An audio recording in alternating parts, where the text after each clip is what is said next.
É terça-feira, boa tarde para você que está comigo ao vivo, com todo o Brasil conectado aqui pela TV Evangelizar via satélite, canal digital aberto, YouTube TV Evangelizar Oficial, Sky e todas as redes sociais. Também pelo nosso site você pode acessar para ver toda a nossa programação.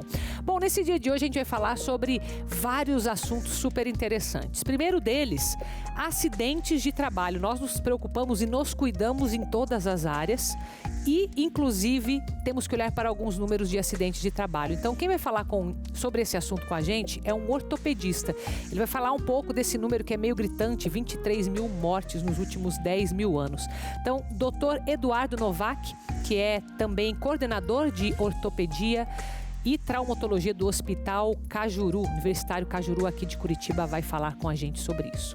Também vamos falar sobre o uso do gás natural, de como é uma energia limpa, em quais situações que ele pode ser utilizado. E ainda teremos pet, cachorrinho bonitinho hoje aqui no programa, falar sobre a coloração dos pelos de pets, porque até isso já temos hoje em dia, gente. Então fique comigo que está começando o programa A Vida em Foco.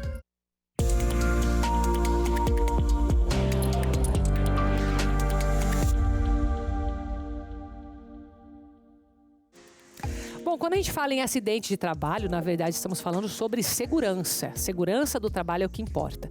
Porque, gente, já é tanto risco que a gente tem que enfrentar na vida. Imagina você sair para trabalhar e pensar que ali existe um risco de vida. É como esse número que eu joguei aqui para você, de uma década, 23 mil mortes. É um número relativamente alto, poderia estarmos em zero, certo? Então eu vou conversar um pouco aqui com o Dr. Eduardo Novak. Ele é coordenador de ortopedia e traumatologia do Hospital Universitário Cajuru. Imagino que tem acesso a muitos desses casos, não é, doutor Eduardo? Seja bem-vindo, viu? Obrigado pelo convite. De fato, são números alarmantes e fatalmente em qualquer hospital que atende trauma na cidade ou do país hoje, todo mundo está atendendo um acidente de trabalho neste momento. Por quê? Porque considera-se o acidente de trabalho não só aquele que está acontecendo exatamente no momento do trabalho, mas esse do trajeto, por exemplo, que ele está indo para o trabalho, está saindo do trabalho, deslocamento, isso também é considerado acidente de trabalho. E, de fato, nós temos, então, são diversas situações, desde as quedas de altura, que são muito frequentes. Essas são os maiores números, quedas de altura, os acidentes de trânsito ali, né, do trabalho, né? E os acidentes com máquina. Fala-se muito pouco de acidente com máquina. Porque acredito que seja em menor número, mas também é importante olhar isso. Mas é uma epidemia que é muito pouco falada. Essas máquinas, essas serras que as pessoas usam para cortar madeira, etc. Isso a gente atende várias situações dessas aí por dia, causando lesões aí com repercussões pro resto da vida, muitas vezes, do paciente, né? Entendi. E o que na sua visão acontece? É desatenção do trabalhador? São as condições? O que está envolvido? Você consegue chegar nessa conclusão ali conversando com esse paciente? Sempre vai ter o fator atenção, né? E o paciente, ele fala assim, faz 20 anos que eu lido com isso e nunca me aconteceu e hoje eu tive esse acidente. Faz 20 anos que eu subo no andaime e eu sempre tive cuidado e hoje eu caí de 4 metros de altura, 5 metros de altura. Eu subo no telhado da minha casa faz 30 anos, só que ele se esquece que o telhado da casa dele, 30 anos atrás, era... Ele tinha 30 anos a menos também, né? Exatamente. Então ele fala assim, né, eu vou arrumar lá. Então isso não só do trabalho, né, que ele está executando um trabalho, mas quando a pessoa vai fazer o seu afazer doméstico também. Mas muitos acidentes de trabalho também, porque ele vai lá, ele confia naquele telhado, não usa os equipamentos de proteção. Então, isso que eu ia te perguntar, porque assim, uma parte é você estar, até acho que tem um número que mostra isso. Quando você vai fazer algo que é totalmente novo, que você tem até um pouco de medo para fazer, você cuida, você se previne, dependendo do que uma ferramenta nova que eu nunca mexi, deixa eu tomar cuidado, deixa eu ver a força da ferramenta, a altura, tudo você cuida. Quando cai no cotidiano, por exemplo, trocar uma lâmpada, uma coisa tão simples, às vezes acontece um acidente, só que é um acidente doméstico, né? Mais do que um do trabalho. Mas assim, tudo é importante, né? Porque também um acidente doméstico vai impactar a tua vida como um todo. Você vai deixar de trabalhar, é tudo que está envolvido, né? Mas não esse acidente doméstico ali, ele é do trabalho também, né? Tá ali uma funcionária que foi trocar uma lâmpada ali, ela subiu num banquinho, subiu numa escadinha, não se cuidou e veio fratura o punho muitas vezes que cai. E as fraturas, veja, mesmo fraturas de pouca altura que a gente imagina, uma altura de um banquinho. Sim, uma cadeira ali, uma coisa baixa. Que todo mundo vai lá e pega aquele banquinho pretinho que tem num canto e acha que é a coisa mais segura do mundo, de plástico, né? Que acha todo mundo tem. Acho que está super seguro ali, né? E ele vai lá, mesmo no trabalho, ele vai lá, em vez de pegar a escadinha que ele está lá, que tá desenhada para ele subir na escadinha com a segurança, então ele vai lá e pega o primeiro objeto que está ali, sobe, e essa altura de 40 centímetros vira uma potência, porque são 40 então centímetros... representa um risco mesmo. Um risco, né? Isso aí, então... Essa falta de cuidado na prevenção, né, de usar os equipamentos de proteção individual que as empresas vão fornecer, são obrigadas a fornecer. Sim. O empregador tem que fornecer e o indivíduo tem que usar. E o fundamental é a gente imaginar, isso vale, a mesma regra que vale para trânsito, que a gente sempre considera que o outro condutor pode fazer uma manobra errada. Então, eu estou dirigindo defensivamente, porque, tudo bem, eu sei dirigir, mas e se ele fizer uma manobra errada? Eu tenho que pensar em mim e no outro, né? Eu tenho que pensar no outro, né? E agora, e no acidente é a mesma coisa, né? Quer dizer, e se tal coisa falhar? Ah, mas eu subo no andaime e nunca deu problema, tal, então eu vacilo um pouquinho. Mas e se falhar esse método? Você tem que ter um secundário, você tem que ter alguma coisa para te segurar ali, né? Então isso vale. As máquinas em geral, como eu falei, os acidentes com veículos aí de trânsito, assim, são coisas que, sabe, são traumas graves, né? Como eu falei, subir num telhado aí que vai lá, um trabalhador, quem trabalha em altura, ele tem que ter todo o equipamento de segurança e acreditar, não é torcer, ele tem que acreditar que aquilo lá pode falhar.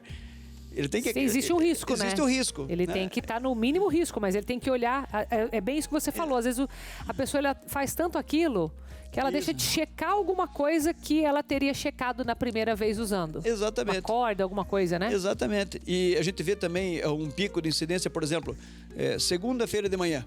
Que a pessoa está desatenta, ela está começando, está chegando. Só. Então, geralmente, o hospital fica mais cheio na segunda de manhã. Os acidentes ali, né? Chega essa hora das máquinas ali, comecinho da manhã, a pessoa está começando a lidar com a coisa. Ou, às vezes, acidentes gravíssimos que a gente vê. A pessoa vai lá, ela vai desligar um interruptor de uma máquina lá. Meu Deus. De moedor, etc. Tem umas histórias de interior que, meu Deus, nem fala, porque é horrível. Exatamente. Ela fala assim, mas eu só fui desligar ali e acabou engatando a manga da camisa ali e puxou. Sim. E aquela coisa que acabou com a vida normal que ela tinha, né? Quer dizer, o dano físico aqui, mais o dano mental. Isso quando não é fatal, né? Que existem casos, né? Que estão nesses números aí. Diversos, de toda a natureza, porque são traumas de alta energia mesmo, né? Uma coisa é o sujeito vai lá e cortar a ponta do dedo, né? Que é um trauma. Para o dedo é gravíssimo, para a ponta do dedo é gravíssimo. Que também não é bom ficar sem a ponta do dedo, pra quê, né? Exatamente, mas ele está ali preservando a saúde dele. Mas tem casos, por exemplo, ele está lidando com uma máquina, né? Com essas serras, aí a máquina, ela ricocheteia, ela vai lá, corta o abdômen. Meu Deus, então pode ser grave mesmo. No pescoço.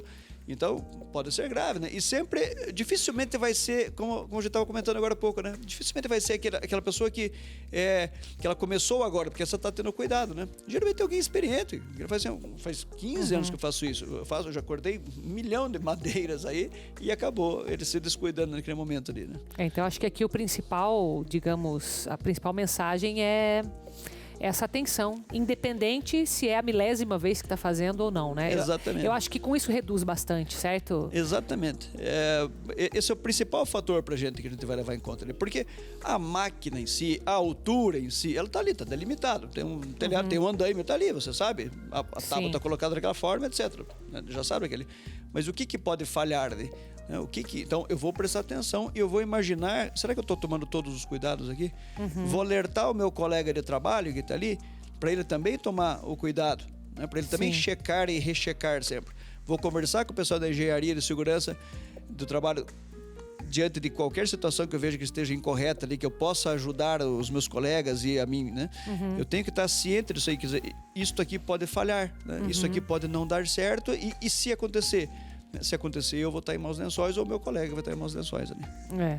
E a gente tem que sempre lembrar que às vezes é uma quedinha ali, às vezes mais simples, que vai ter uma sequela pro resto da vida. Isso acontece? Por exemplo, a pessoa torcer um pé na hora que cai, sei lá, uma bacia, depende da idade. Bom, aí se for com mais idade vai ser pior ainda, né? Sim, você exato. Nessa experiência de trauma é difícil recuperar, não tem muito o que fazer, né? A gente felizmente a gente tem todo o treinamento, temos materiais para a gente conseguir resolver essas questões aí, mas de fato são traumas mínimos, né? Os acidentes domésticos, como a gente falou aqui, que até podemos conversar em outra oportunidade, mas assim, são acidentes que aparentemente são pequenos, mas eles causam uma repercussão muitas vezes para a vida inteira da pessoa. Sim. Né? E aquele segundo, né? Aquela desatenção, poderia ter sido evitado, né? Que ele vai ficar rememorando aquilo. E se eu não tivesse feito aquele segundo? Olha aqui, perdeu a mão, perdeu a perna, está com encurtamento de membro, fez uma infecção grave, está tratando há 2, 3 anos e assim por diante. Vamos nos cuidar, com certeza. Isso aí. Te agradeço, doutor Eduardo Novak. Vou deixar o contato aparecendo, hospitalcajuru.org.br. Muito obrigado. Eu que agradeço. Sempre bem-vindo. Eu que agradeço. Uma ótima tarde. Obrigado. Bom, a gente fala de segurança aqui do trabalho, mas em casa também nós temos que cuidar, principalmente quem tem criança, quem tem pet com janela. Gente, presta atenção nessas dicas aqui, porque não dá para brincar com esse tipo de coisa, hein? Acompanhe. Janelas abertas oferece uma visão refrescante e agradável, mas também pode ser fontes de perigo, especialmente para as crianças curiosas e animais de estimação. Quedas de altura pode resultar em ferimentos graves e até mesmo fatalidades. A Bianca é daquelas pessoas que se preocupa com a segurança da filha Lívia, de 3 anos. No apartamento que mora, que fica no 12º andar, em todas as janelas tem as redes de proteção. O meu marido sai para trabalhar muito cedo, então ela dorme no quarto dela. Ela acorda sozinha, abre a porta do quarto e sai e vem pro meu quarto. Então é uma segurança que a gente tem, que a gente pode dormir tranquilo, que não vai ter perigo, né? Em um mundo onde a segurança doméstica é prioridade, medidas preventivas como a instalação de redes de segurança têm se destacado cada vez mais como uma forma de evitar acidentes com crianças e animais domésticos. As redes de proteção de janela atuam como uma barreira de segurança, minimizando significativamente o risco de quedas acidentais, proporcionando tranquilidade aos moradores. É importante observar que as redes de proteção devem atender às normas técnicas específicas e recomenda-se que a instalação seja feita por profissionais especializados, garantindo a eficácia do sistema. O material é de polietileno, é forte e resistente, mas é sempre bom ficar de olho. Esse vídeo, publicado recentemente na internet, mostra o resultado da ação do tempo e do desgaste. Vim fazer isso, na verdade, porque a minha filha ela veio brincar na janela aqui perto. Eu falei, pelo amor de Deus, sai daí. E fui mostrar para ela que a grade era só uma proteção, mas que não era a segurança dela. E empurrei para mostrar para ela, olha isso aqui que aconteceu, olha isso aqui. Porém, existe uma grande polêmica para quem aluga o imóvel. Quem deve instalar, o proprietário ou o locatário? Segundo essa gerente imobiliária, tudo depende de um acordo. A responsabilidade da estrutura do imóvel e a segurança é sempre do proprietário, isso de acordo com a legislação. Se o inquilino, locatário, entra no imóvel sem telas instaladas e ele decide por conta fazer essa instalação, a responsabilidade do custo e da manutenção passa a ser dele. Mas tem também aquela situação que a tela já está instalada, né? E quando isso acontece, a responsabilidade passa a ser do proprietário e às vezes até da empresa que instalou, caso essa tela de proteção tenha algum defeito. As redes de proteção oferecem diversas vantagens que contribuem para a segurança dos moradores. Além de tudo, garante um ambiente seguro e protegido para suas famílias e animais de estimação. A Bianca recomenda. A rede pra gente é a segurança, né? É a proteção que a gente tem contra qualquer tipo de acidente que possa ter, né? Tanto com a minha filha, quanto com alguma visita que venha também com criança, né? É uma proteção extra. E mais uma preocupação é que hoje é dia de combate ao fumo. Tem um material na internet que é bem explicativo sobre esse tema, eu compartilho com você.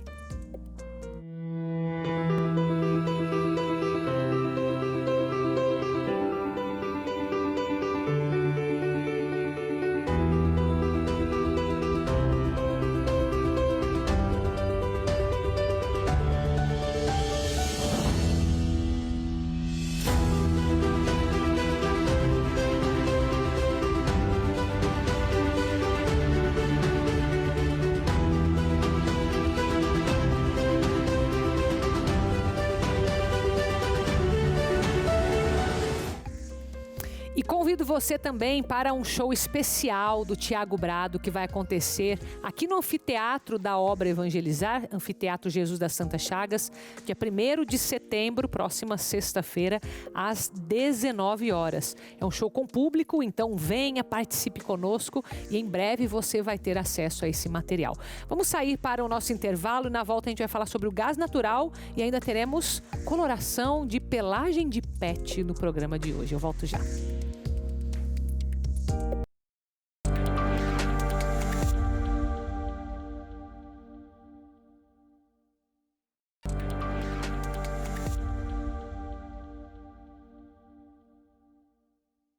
De volta com o programa Vida em Foco, ao vivo nesta terça-feira para você de todo o Brasil. Bom, você sabe que a TV Evangelizar já está há 11 anos na casa das famílias brasileiras, mas nós também estamos nas redes sociais. Eu tenho o site aqui para te mostrar da TV Evangelizar, que por ali você vê toda a programação. Achei interessante porque nós temos o destaque aqui para o Terço dos Homens, que acontece todo sábado no Santuário Nossa Senhora de Guadalupe. Se você quer saber, por exemplo, Carol, como que tá a festa de Jesus das Santas Chagas? Você pode vir aqui, ó, por exemplo, você vai ter o link para o Instagram da TV Evangelizar. Você entra aqui e já consigo ver, ó, dia 18 a 24 de setembro. Você vai ver ali Padre Reginaldo te empolgando para vir, falando, venha com a sua caravana, não demore, venha com a gente durante toda essa semana. Tudo aqui, ó. Então você tem acesso às redes sociais, você tem acesso a todos os apresentadores. Quem que faz programa da TV Evangelizar? Tá ali. Quais que são os padres da obra? Estão ali. Quais são os bispos? Ali. Então visite tvevangelizar.com.br no seu celular, no seu tablet ou no seu computador. Conheça mais sobre esta obra. E agora a gente fala sobre o gás natural, que é algo, no mínimo, mais limpo, uma energia que chama atenção e que nós queremos entender mais qual a utilidade, onde que pode ser usado esse gás natural. Então, para isso, eu vou dar as boas-vindas para a minha segunda convidada. Bom, ela é professora, Daiane Cristina de Freitas, também coordenadora do curso de bacharelado em Engenharia Ambiental da Uninter. É engenheira ambiental, né? Seja muito bem-vinda, viu? Olha para mim. Obrigada, viu? Olha para cima. Boa tarde. Eu que agradeço pela oportunidade de estar aqui. Sou engenheira ambiental e vim falar um pouquinho sobre gás natural. Então, sim, esse assunto tão relevante para a nossa área hoje. Sim, e que acaba sendo um pouco... Para quem é engenheiro, eu sei que isso deve ser algo que você tira de letra, mas para quem está nos afazeres ali...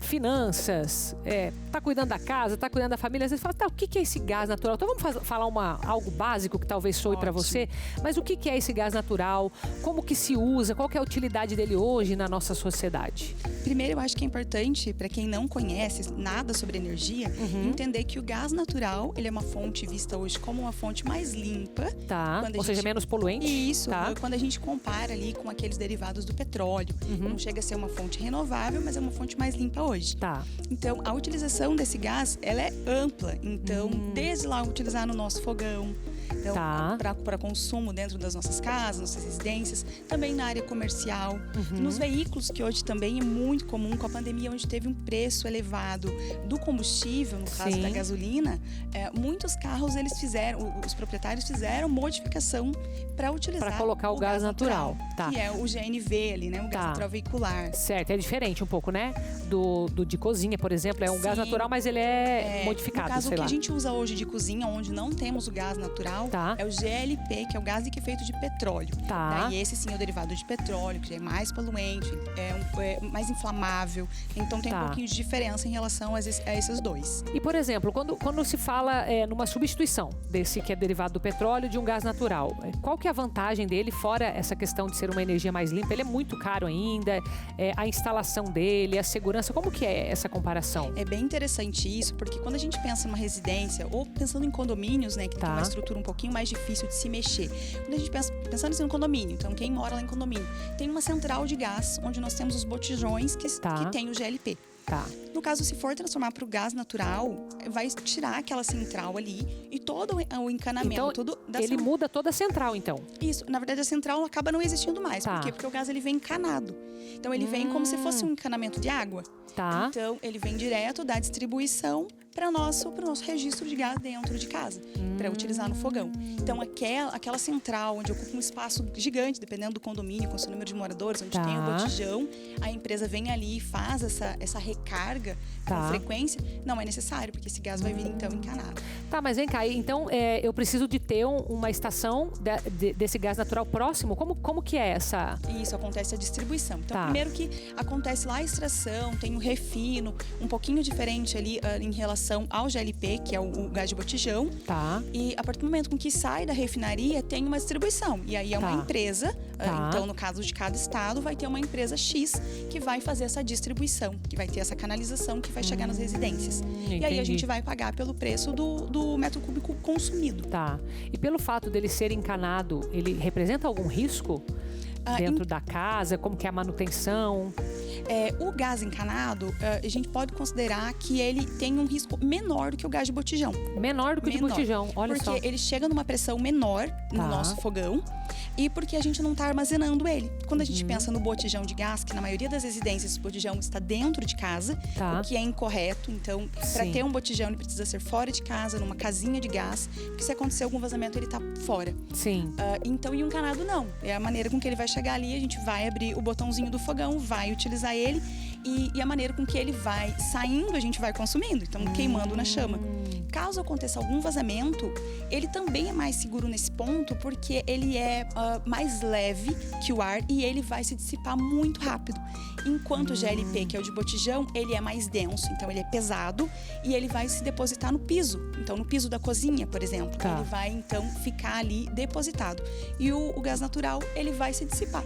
Ele consegue sair com mais facilidade do ambiente. Então ele é menos explosivo nesse sentido? Não necessariamente. Não, é que ele fica menos concentrado, vamos dizer assim.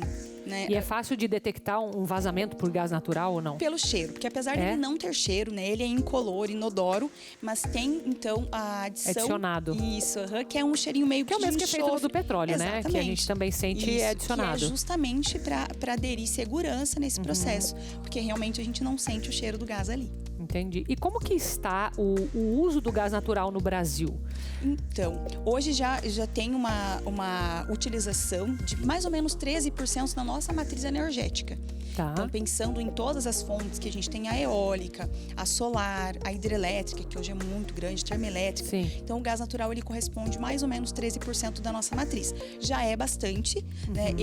Tem uma prospecção de se aumentar esse número, essa composição da matriz, mas isso vai de investimento e até mesmo de infraestrutura. 13% comparado aos outros, ele está mais ou menos em que ranking ali? Ele perde para a hidrelétrica? Sim, a hidrelétrica é a primeira. É a primeira, né? Mas ele é o segundo ou não? Não, ele fica tem ali outros antes. Isso, em terceiro, quarto ali, seria mais ou menos dentro dessa comparação com essas principais energias, né? Em termos de custo, quando você compara com a hidrelétrica, por exemplo, tanto para uma construção de uma planta, para extração, quanto o uso do consumidor final. O preço, né? Você quer dizer? O preço. Isso. O preço a gente ainda tem ali um pouco de carência em relação a isso. A hidrelétrica, para a questão de infraestrutura e pela questão da disponibilidade hídrica, ainda hoje a gente está com preço... Ainda é mais barata. Isso mesmo. Muito mais barato ou não? Não é uma questão de proporção muito grande. Mas quando a gente coloca o fator de ser renovável ou não, a hidrelétrica, ainda assim, ela é uma fonte mais limpa, uma fonte mais renovável. Do que o gás natural. Porque quando a gente fala no gás natural, ele é limpo em que sentido? Quando a gente compara com o petróleo. Mas quando a gente vem comparar com a energia solar, com a energia eólica ou com a energia hidrelétrica, elas são fontes limpas e renováveis. Então, o gás natural, ele não é renovável. Ele é uma fonte finita. Então, é um recurso não renovável, né? Lembrando lá que o gás natural, ele decorre, né? Ele é oriundo da decomposição da matéria orgânica, tanto vegetal quanto animal, nas camadas de rocha. Então, ali ao longo dos milhões de anos, aquela decomposição. Então, as porções, os bolsões em que a gente localiza tanto petróleo quanto gás natural, são bolsões, reservas que são finitas. A gente vai explorar e uma hora vai acabar. Então, a água, não se espera que ela vá acabar. O sol não se espera, o vento não se espera. Então, é uma fonte renovável, né? Então, quando a gente compara ali, tem essa diferença que acaba pendendo, né? Que a fonte renovável. A gente tem a Agenda 2030, que fala sobre sustentabilidade. A gente tem o ODS número 7, que fala sobre energia limpa e acessível. Então, as fontes renováveis, elas são mais chamadas ali nessa atenção. Se seria, eu acho que interessante pelo que você está falando, uma substituição, por exemplo, de um gás de petróleo para um gás natural, para ter dois tipos de energia em casa, não depender só da elétrica, ter um gás, mas duas limpas seria, né? Isso, exatamente. No caso do veículo, quando você fala da questão do gás natural, ele comparado com o etanol. Então, porque também é mais limpa, exatamente, né? Do que a gasolina. Nessa comparação, tem alguma indicação? Vai a questão de preço, tá? né? Porque primeiro que o veículo ele precisa ser modificado. Sim, vai ter um custo dessa modificação. Exatamente.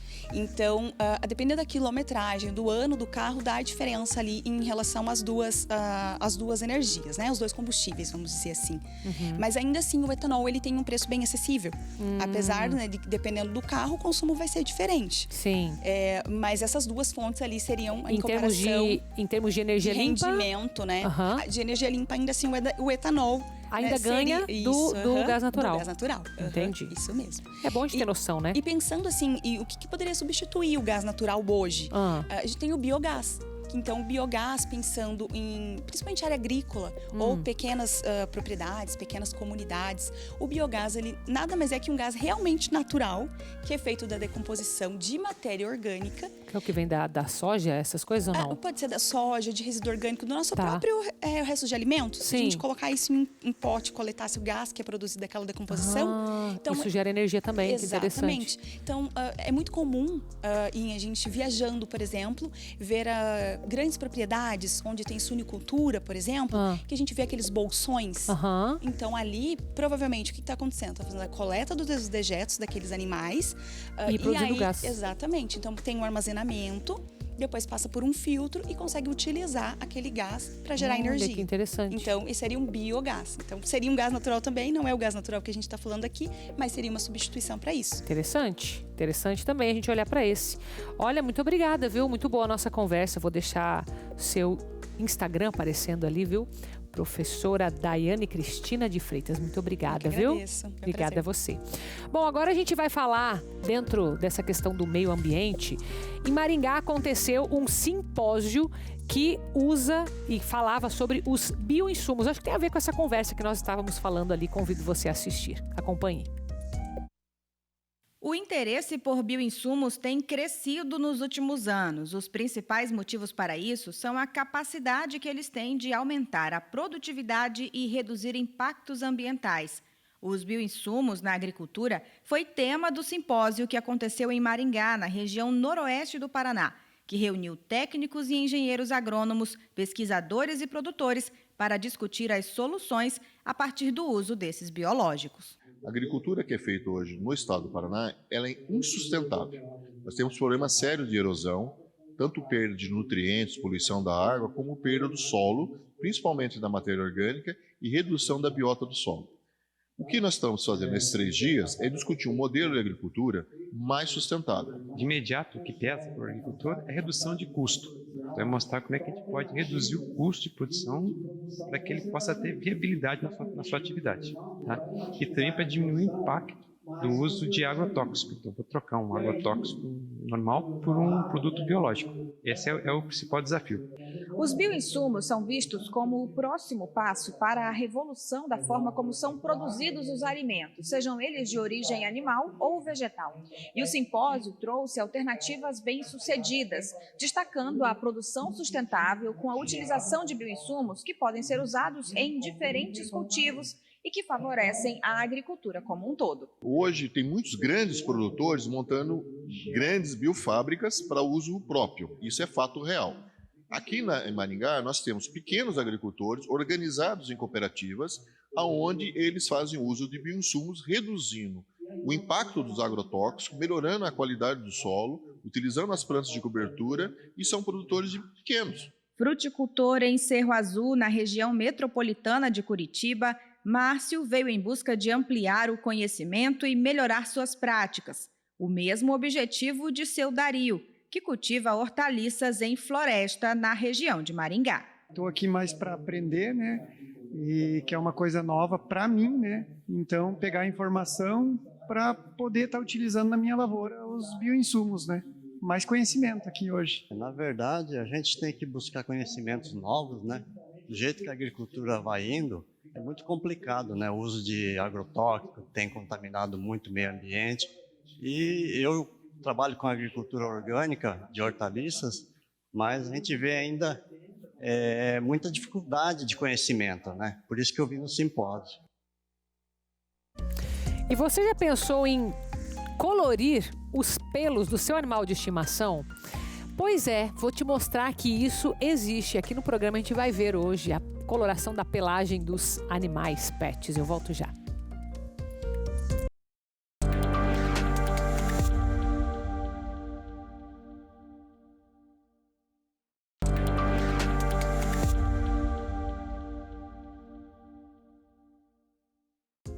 De volta com o programa Vida em Foco nesta terça-feira. E se tem criança aí na sua casa, chame. Devia ter falado antes, né? Para você chamar lá do vizinho para vir, porque agora a gente vai falar sobre algo que certamente as crianças vão querer fazer no seu pet aí em casa, que é a coloração dos pelos. Mas a gente tem que tirar algumas dúvidas, né? Não é só pegar, passar papel crepom no bichinho, nada disso, né, Fran? Eu tô aqui com a Franciele Brandão e com a Cristal. Gente, olha isso. Dá uma olhada aqui, dá um close aqui. Olha só, está com os cabelos, né? Os pelos coloridos. Nossa, na TV parece rosa, mas é mais pro vermelho aqui, né? Que eu tô vendo. Mas sejam bem-vindas, viu? Quero colocar algo aqui que é destacável da Fran, que ela foi finalista do 3º lugar do reality show Pet Eric Groomer's Race. Então, isso quer dizer que você se preparou, né? Para fazer as colorações. Tem segredo ou não, Fran? Segredo não é bem a palavra. A gente tem mesmo que se especializar, procurar estudar como que funciona, né? Tem as peculiaridades, tem os cuidados. Isso, tem a técnica, né? Como qualquer outro trabalho, mas a questão mesmo é estudar antes de fazer. Entendi. E é mais ou menos parecido com o que acontece nos salões de beleza? Isso, bem... Mas os materiais, por exemplo, tem que descolorir o pelo, por exemplo? A parte de descoloração eu não faço e eu não aconselho fazer. Por causa da química? Porque não tem produto para pet para descoloração. Ainda mais que agora a maioria dos produtos não é testado em animais. Aí como é que fica essa história, né? Fica complicado. Então o produto que você usa, ele é específico ou não? Específico para pet. Já tem diversas marcas, né, que trabalham com produtos. E tem vários tipos de tinta, né? Não só de cor, mas hoje eu vou dar tem 2 exemplos aqui nela, que é a tinta temporária, que é essa que eu fiz do penteado. Ela é uma tinta que Que é esse vermelho? Assim que ela tomar o banho, vai sair. Ah, vai sair. Mas, por exemplo, se ela subir no teu sofá, alguma coisa, não vai sair não vai manchar o local, ou vai? Então, essa aqui que tá na cabeça, se ela esfregar... Da cabeça é diferente. Isso, esse do penteado. Ele é uma canetinha feito com glicerina. Então, ele não seca totalmente, ele fica um pouquinho mais oleoso, mas é mais para penteado mesmo, Entendi, né? Só para deixar ali temporariamente mesmo. E daí já tem sprays também, que são utilizados diversas cores, que daí também é temporário, que se lavar sai. São como aqueles que as crianças compram? É o mesmo? Aquele pode ser usado? Muito parecido com aquele. Tá. É próprio para pet, né? E daí que nem esse que tá nas patinhas, na orelha e no rabo, ele já é uma coloração semi-permanente. Porque ela vai saindo com o tempo. Vai saindo com o tempo, de acordo com cada pelagem, dura. A Cristal, como ela é uma cachorrinha que eu uso para competir, ela é minha, né? Eu tenho todo cuidado com hidratação. Sim. Dura muito a coloração nela, dura meses. Entendi. Então, que nem se pega um cachorrinho com pelagem mais branca, por exemplo, ele não segura tanto, ele vai sair mais rápido. Vai sair mais rápido. Vai sair mais rápido. E tem que ter o pelo mais comprido para fazer esse tipo de aplicação ou com pelo curto também dá? Com pelo curto dá também. Inclusive os SRD, Pug, Bulldog. Hoje em dia tem uma vasta técnica e vastos materiais para trabalhar. Né? Então é bem bacana. Deixa eu aproveitar que a gente entrou nesse tema de pelagens. Tem um videozinho rapidinho sobre as curiosidades dos pelos. Acompanhe comigo. Os pets podem ter uma grande variedade de pelagens, que vão desde as mais lisas e curtas até as mais longas e encaracoladas. Além disso, as cores também podem variar bastante, podendo ser monocromáticas ou multicoloridas. Entre os tipos de pelagens mais comuns estão a curta, a média, a longa, a dupla e a sem pelo. A pelagem curta é comum em raças como o Doberman e o Boxer, enquanto a pelagem média é encontrada em cães como o Golden Retriever e o Labrador. Já a pelagem longa é típica de raças como o Yorkshire Terrier e o Shih Tzu. A pelagem dupla é característica de cães como o Husky siberiano e o pastor alemão, enquanto a falta de pelos é comum em raças de gatos, como o Sphinx e o Peterbilt. Conhecer as características da pelagem do seu pet pode ajudar a escolher os cuidados adequados para mantê-lo sempre saudável e bonito.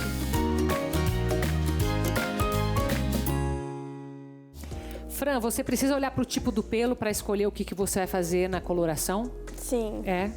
Tipo de pelagem, a cor, porque como na parte humana ali que tem que ter todo...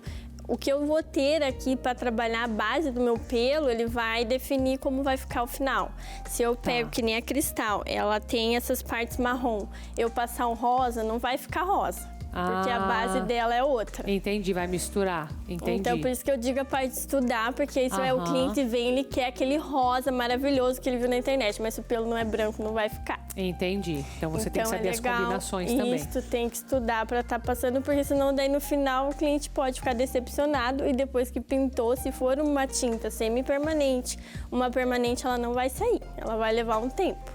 Entendi. Então... E você testa alergia, essas coisas antes de fazer? Isso, a gente faz teste de mecha, porque por mais que é um produto para eles, cada pet tem um... Sim, eu imagino, tem os detalhes, né? Tem os detalhes. Fran, muito obrigada, viu? Vou convidar o pessoal para ir lá no teu Instagram também, para ter mais dicas. Agradeço, viu, a tua presença. Lembrando que hoje, às 18h45, tem Missa da Família com o Padre Christian Shankar, aqui na TV Evangelizar para você. E é isso, né? A gente volta amanhã, ao vivo, para todo o Brasil. Espero a sua companhia, tá bom? Beijo, fica com Deus.